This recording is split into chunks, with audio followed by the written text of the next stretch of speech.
Hi, I'm KC. I'm Az. And we're here with the director of Knocked Up, Judd Apatow, and stars Seth Rogen and Paul Rudd. Guys, congratulations. You know, the film's been a huge success in the United States. It's basically been a surprise smash of 2007. How do you feel about that? I think, I hope you guys agree. Exactly.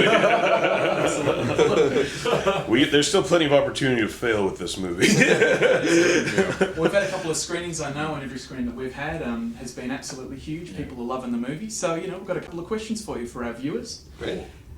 So I just wanted to ask you, Judd, you've worked on TV shows with Seth before, Freaks and Geeks and Undeclared, so how did you two come to meet? Well, we met when I was looking for actors to star on Freaks and Geeks, and Seth was a young 16-year-old man. Scrappy kid. Scrappy kid with a dream and a bong. A bong and a dream. It made me laugh, so I gave him the gig. And how did you meet Paul Rudd? Well, Paul, the first time I met Paul was when he came in and read for Anchorman. We had exchanged some emails before then. Kind of just more of like I think Paul was hitting on me, to be honest with you. Well, define hitting on. Advancing. Making advancing. So Paul came in and read for Anchorman in full Brian Fantana gear, in the outfit and the mustache. Which is lame.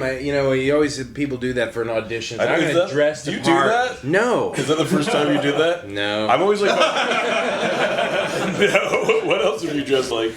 I think one of the very first auditions I got was, I don't even remember what the movie was, but it was, it was like kind of this kind of roughneck. And I remember hearing the story about Danny DeVito and how when he auditioned for Taxi, he went in as kind of Louis De Palma, and he jumped on the table and screamed at everybody. And it was such a great story. I thought, this is going to be a really kind of great way to get the part.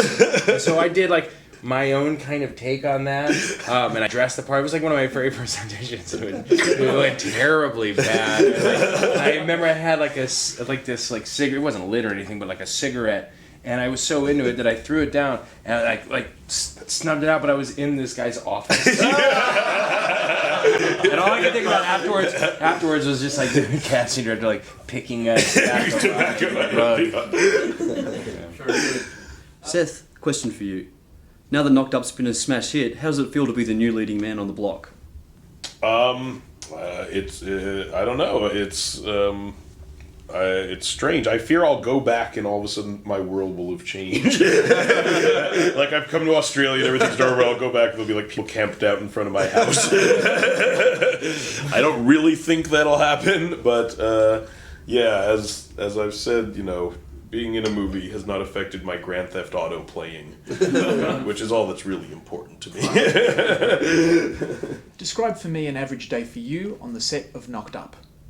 Well, there were always kind of people hanging around. Judd likes to, it's a pretty relaxed vibe on the set, and so, different friends of friends and people, and sometimes people none of us really even knew. I don't think. And people wandered in. Yeah, wandered in.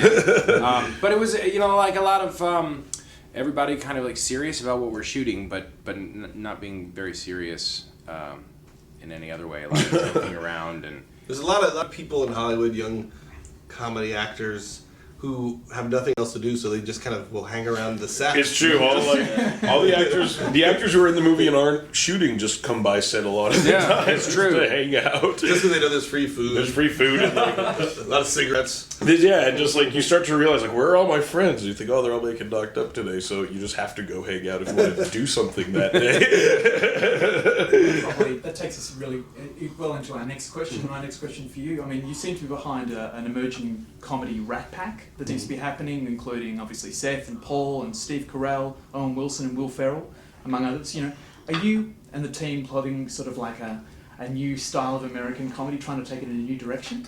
I think we're just trying to work and get paid. Not embarrass ourselves too much. Anytime anything happens, people try to figure it out, but really it's just we tried forever to get people to let us make a movie, and now there are a couple that people like, and they're letting us make some more. That's as complicated as it gets for us. But, a lot of these guys are really funny, and we're so lucky to get to work with them. I'm about to produce Will Ferrell's next movie with John C. Reilly's stepbrother. So, I mean, it's just exciting that they let me hang around at all more than anything. Of course. That's awesome. Well, speaking about that sort of both and that sort of your character in Ben Stone as the example, like a total like stoner, he's like a pin-up boy for the slacker generation. Like, where did he come from? Like, how did you build on him? Well, unfortunately, it wasn't that hard to mine that well.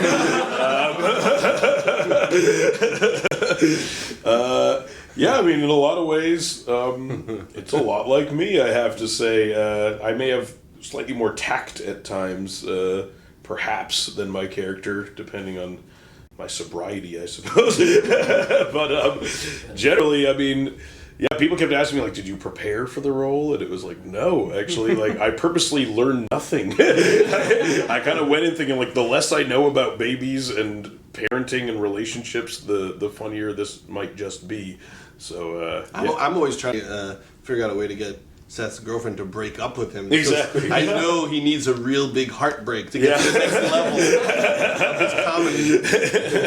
He's planning underpants in my jackets all the time. She might not even be a real girlfriend. She might just be something I set up. Exactly, this whole thing's a ruse. That's the kind of commitment you have. Exactly. It's like Boys from Brazil. Yeah. I'm like your experiment. Yeah. I'm like Judge Dredd. Hopefully a lot better than that. Yeah, that one go. So for Paul, I mean, this is a bit of a family affair for Judd, obviously, as his wife and his children. So what was it like working with the kids? How was that? You know, it was, I mean, at times, kind of strange just because Judd was 20 feet from me, and there I am pretending that I'm married to his wife and then the father of his daughters. But I've known them now for a few years, so it wasn't so strange. It was all right. I don't know. Was it weird for you? Well, mainly because when you asked her sex, she said no. It wasn't weird. Yeah. She said yes. Yeah. That would have been weird. She just kept changing that line. I think we should do it. Notice I didn't write any big, violent sex scene into the movie. Exactly. That's true. Yeah. Well, what's it like for you, Judd, directing your wife? How's that for you? Well, it was very, very easy. I mean, I didn't know it would be easy, but we were on the same wavelength with what we were trying to do, and I thought that she was very brave to go into the dark corners of that character that she did, and was really hilarious. So, oddly enough, it was easier actually to direct her than to be married to her. Because I'm clearly the boss on that day. Not when I get home. Well, speaking of marriage and kids, and I suppose it's sort of a field for all of you, but more mainly for Seth, but like there is some very honest, I use it like that, sequences of childbirth in this film, and the way it's discussed and stuff. Has the film and doing the film sort of given you a newfound respect for the childbirth experience? The miracle of child. Yeah, I mean, I always thought it was quite a process. I mean, I was never under the illusion it was just very simple. I will say I watched a lot of birthing videos in preparation for the movie, and it gave me a lot more, yes, it did give me more respect for women. Just the pain threshold is somewhat more remarkable than one might expect. And it looks very violent. That's all I kept thinking while watching birth videos. Is like, it seems like something that we should have thought of a better way of doing by now. When Leslie had a baby, she said, it felt like being murdered. Yeah, exactly. It's horrific, yeah.